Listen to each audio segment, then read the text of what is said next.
नमस्कार जय जगन्नाथ शुभ सकाळ। आज हूँ 15 जून रविवार।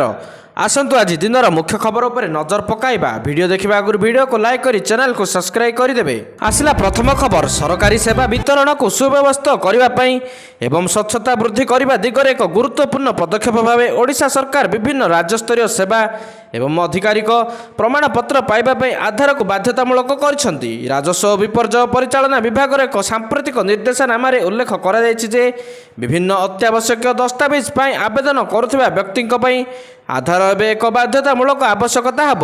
यह निष्पत्ति सेवा वितरण प्रक्रिया को सरल कर परिचय जांच माध्यम प्रामाणिकता निश्चय करने और आधार माध्यम हिताधिकारी योग्यता जांच कर सीधासलख लाभ हस्तांतरण को सहज करने लक्ष्य नि। परवर्ती खबर, सरकारी कर्मचारी मोहन सरकार लगाई समयानुवर्तिता छाट। निर्धारित समय भितर ऑफिस रे पहुंची उपस्थापन देवा को निर्देश दिया जायछि। निर्धारित समय पूर्व भी ऑफिस छाड़ी पारिबे नहीं कर्मचारी। निथर अध घंटा विलंब आसिले खातारू छुट्टी सीएल कटिबो। खाली एतिकी नुहे, आग को एआई कैमेरा जगिब सरकारी कर्मचारी उपस्थापन और गतिविधि को। RFID टेक्नोलोजी भित्तिक स्मार्ट परिचय पत्र सरकारी कर्मचारी को जारी हेब। एही आई कार्ड को ऑफिस को प्रवेश और प्रस्थान समय पंचिंग करने को हेब।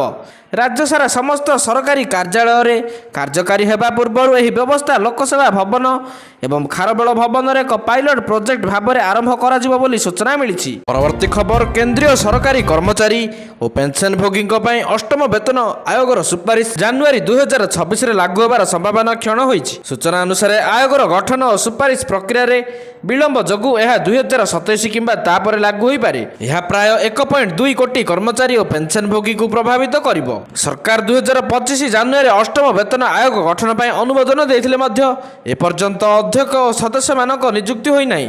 टर्म्स ऑफ रेफरेंस मध्य चूड़ांत होई नाही, जहाँ प्रक्रिया को विलंब करुछि। सप्तम वेतन आयोग 2014 गठित होई सुपारिश 2016 रे लागू होइतिला, अर्थात प्रक्रिया रे 2 वर्ष लागितिला।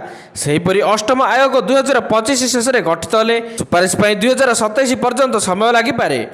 वेतन वृद्धि एवं पेंशन संशोधन सरकारी खाता पर बड़ आर्थिक प्रभाव पकाई थाए। अर्थ मंत्रालय सूचना अनुसार यह सुपारिश 2026-27 बजेट रे अंतर्भुक्त होबार संभावना रही, जहाँ जनवरी 2026 समय सीमा को असंभव करुछि। परवर्ती खबर, पाकिस्तान रो सबुठु बड़ शहर कराची रे शनिवार दिन भूकंपर झटका अनुभूत होईछि। नेशनल सिस्मिक मॉनिटरिंग सेंटर अनुसार यह भूकंपर तीव्रता रिक्टर स्केल रे 2.6 रेकर्ड कर जायछि। एहार केन्द्रबिंदु कराची रो मलिर दक्षिण पूर्व अंचल रे थिला एवं एहार गभीरता मात्र 10 किलोमीटर थिला। यह झटका कराची रो कुइदाबाद, लांडी शाह, लतीफ टाउन एवं मलिर अंचल अनुभव होइतिला। यही भूकंप जो कौन बड़ क्षयक्षति किंबा मृताहतर खबर मिली नहीं। परवर्ती खबर, एयर इंडिया घोषणा, मृतकों परिवार को मिल 25 लाख सहायता राशि घोषणा कला एयर इंडिया। प्रति मृतकों परिवार को मिल 25 लाख लेखाएं सहायता राशि। गुरुवार दिन अहमदाबाद भयंकर विमान दुर्घटना, जो विमान में थे 242 जन, तन्मध्यरु 10 जन क्रू सदस्य एवं 2 जन पायलट थिले। एही भयंकर विमान दुर्घटना रे विमान रे थिबा समस्त यात्री मृत्यु होइतिला।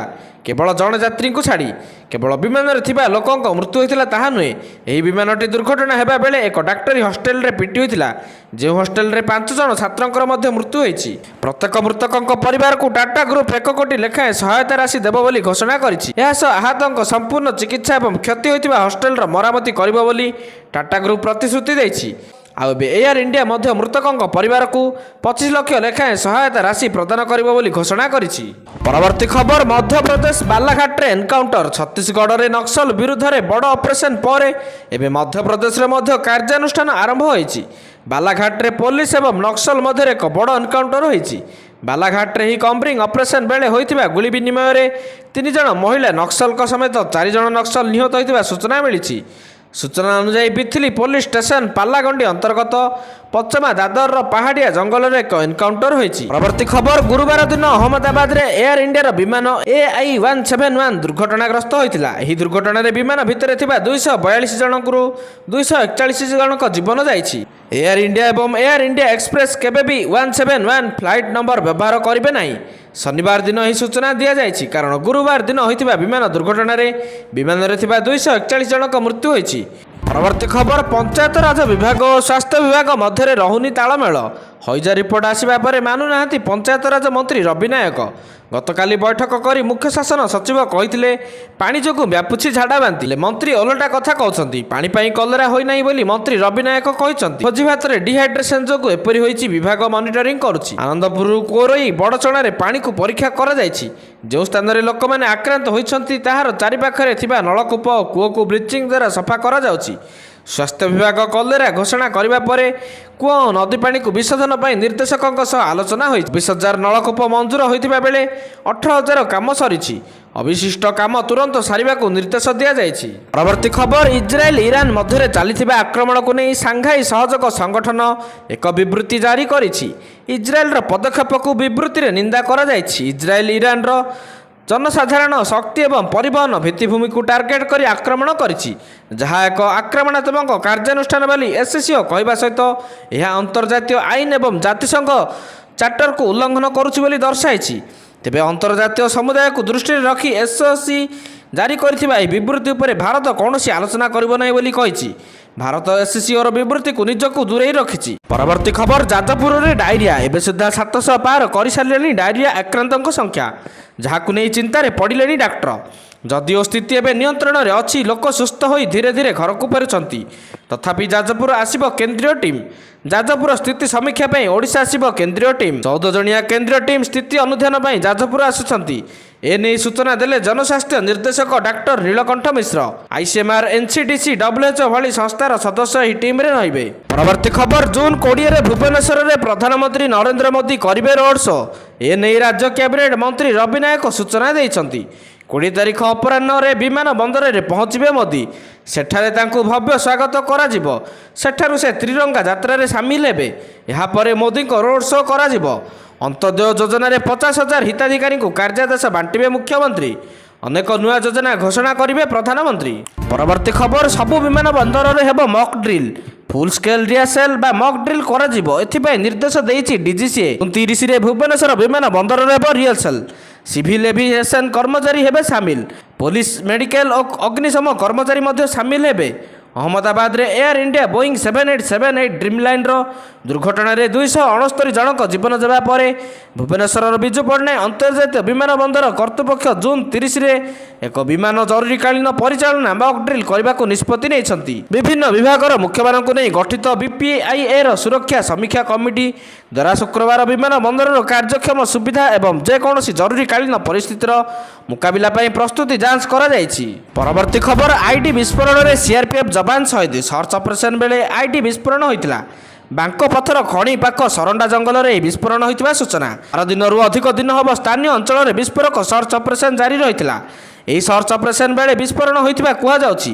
ସ୍ୱତନ୍ତ୍ର ବିମାନରେ ରାଉରକେଲା ବିମାନ ବନ୍ଦରରୁ ରାଞ୍ଚିରେ ଶହୀଦଙ୍କ ମରଶରୀର ନିଆଯିବ। ସୁନ୍ଦରଗଡ଼ରେ ଖଣି ପାଇଁ ନିଆଯାଉଥିବା ବିସ୍ଫୋରଣକୁ ଚୋରି କରିଥିଲେ ମାଓବାଦୀ। ଚୋରି ବିସ୍ଫୋରକକୁ ବ୍ୟବହାର କରି ଏହି ଆଇଡି ବ୍ଲାଷ୍ଟ ହୋଇଥିବା ସୂଚନା। ପ୍ରତି ଖବର, ବଦଳି ଆବେଦନ କରିଥିବା ଶିକ୍ଷକଙ୍କ ପାଇଁ କଡ଼ା ନିୟମ। ସ୍ୱାସ୍ଥ୍ୟ ସମସ୍ୟା ଦର୍ଶାଇ ବଦଳି ପାଇଁ ଆବେଦନ କରିଥିବା ଶିକ୍ଷକଙ୍କର ହେବ ସ୍ୱାସ୍ଥ୍ୟ ପରୀକ୍ଷା। ଶିକ୍ଷକମାନେ ମିଛ ସ୍ୱାସ୍ଥ୍ୟ ସମସ୍ୟା ସମ୍ପର୍କରେ କହି ବଦଳି କରୁଥିବା ବେଳେ ଏ ବ୍ୟତିକ୍ରମ ରୋକିବାକୁ ପ୍ରୟାସ କରିଛନ୍ତି ରାଜ୍ୟ ସରକାର।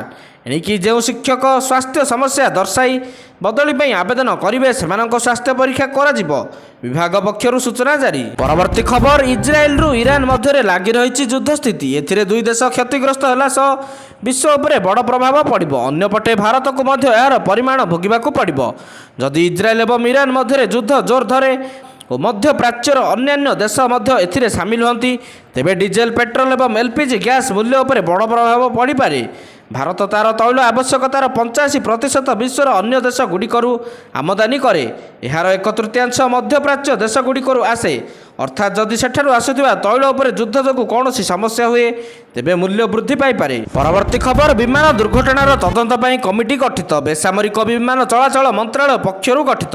କେନ୍ଦ୍ର ଗୃହ ମନ୍ତ୍ରାଳୟ ସଚିବ କମିଟିର ଅଧ୍ୟକ୍ଷ 3 ମାସ ମଧ୍ୟରେ ରିପୋର୍ଟ ଦେବାକୁ ଉଚ୍ଚସ୍ତରୀୟ କମିଟିକୁ ନିର୍ଦ୍ଦେଶ।